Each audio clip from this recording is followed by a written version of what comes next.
স্বাধীনতা দিবসে বড় ধামাকা করতে চলেছে কর্ণ চ্যাটার্জি। হ্যাঁ বন্ধুরা, পরশুরাম ধারাবাহিকের আজকের পর্বে ধারাবাহিকের শুরুতে দেখা যায় তটিনী ফোন করে কর্ণ চ্যাটার্জিকে বলে, আপনার বিরুদ্ধে আমি বড় পদক্ষেপ নিব, বড় তদন্ত চলবে, সেই তদন্তের সূত্রপাত আমি এখনই করে দিলাম।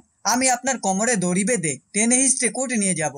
তটিনীর কথা শুনে কর্ণ চ্যাটার্জি ধমক দিয়ে উত্তর দেয়, তুমি আমার কিছুই করতে পারবে না। আমি আমার ছেলেকে সব সাজা থেকে নির্দোষ প্রমাণ করে আনবো। ছেলের জন্য আমি সবকিছু করতে পারি। আর শুনে রাখো, এবার আরো বড় ধামাকা হতে চলেছে, পারলে সেটা আটকাও। এই বলে কর্ণ চ্যাটার্জি ফোনটা কেটে দেয়। তখন টটুনি লাড্ডুকে বলে, তুমি তো পরশুরামের নাম্বারটা জানো, এক্ষুনি সেটা ডায়াল করো। লাড্ডু ভয় পেয়ে যায় এবং শিবপুর সাথে সে কথাগুলো মনে করে। যাই হোক, পরশুরামের কথা যেন কাউকে না বলিস। কিন্তু শেষমেশ কিছু বুঝতে না পেরে লাড্ডু নাম্বারটা ডায়াল করে। অন্যদিকে হসপিটালে বলরাম শিবপ্রসাদকে বলে, তোর বউ টটিনি ফোন করেছে। শিবপ্রসাদ উত্তর দেয়, নিশ্চয়ই আবার কোনো বিপদ আসতে চলেছে, তুই ফোনটা রিসিভ কর। বলরাম ফোনটা ধরতেই টটিনি কান্না করে বলে, আমি আপনাকে চিনি না, আপনার পরিচয় জানি না, শুধু জানি আপনি স্পেশাল ব্রাঞ্চে চাকরি করেন।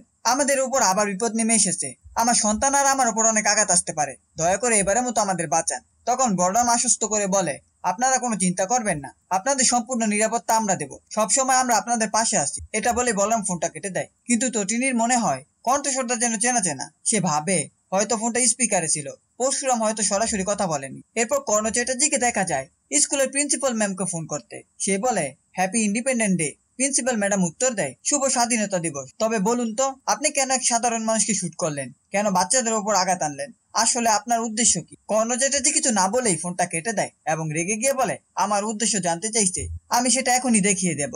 এরপর সে তার পালিত গুন্ডাদের ফোন করে নির্দেশ দেয়, স্কুলে গানের অনুষ্ঠান শেষে যখন ছুটি হবে তখনই লাড্ডুকে তুলে নিও। অন্যদিকে বলরাম শিবপ্রসাদকে ফোন করে জানায়, স্কুলের গানের অনুষ্ঠান প্রায় শেষ, তুই এখনই বেরিয়ে পড়। কিন্তু তুই কি আসতে পারবি? আমরা এখানে সামলে নিতে পারতাম। শিবপ্রসাদ বলে, তোরা পারবি না, আমাকে ওখানে যেতেই হবে।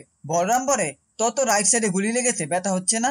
পরশুরাম উত্তর দেয়, হ্যাঁ পেইন আছে, কিন্তু সন্তানদের বাঁচাতে আমাকে যেতেই হবে। সাপ মারতে হলে ঈগল পাখি দরকার হয়। বলরাম হসপিটালে বেলা অ্যাম্বুলেন্সে আসে, একটু পরই তাকে স্ট্রেচারে করে নিয়ে আসা হয়। এরপর হসপিটালের বাইরে দেখা যায় শিবপ্রসাদকে স্ট্রেচারে করে আনা হচ্ছে। তখন শীতল বলে, আমি জানতাম তুই এত সহজে মরবি না। ছাপোষা স্পেশাল ব্রাঞ্চে শিবপ্রসাদ মরলেও পরশুরাম মরবে না, তুই আসলে পোস্টার অবতার। কিন্তু কর্ণ চ্যাটার্জির উল্টো উত্তর দিতে যাচ্ছিস, নিজের সন্তানকে বাঁচাতে যাচ্ছিস। কর্ণ তোকে মারতে না পারলেও আমি তোকে শুট করে দেব। তোকে না পেয়ে যতটা কষ্ট পেয়েছি ঠিক ততটাই কষ্ট আমি তোর বউকে দেব।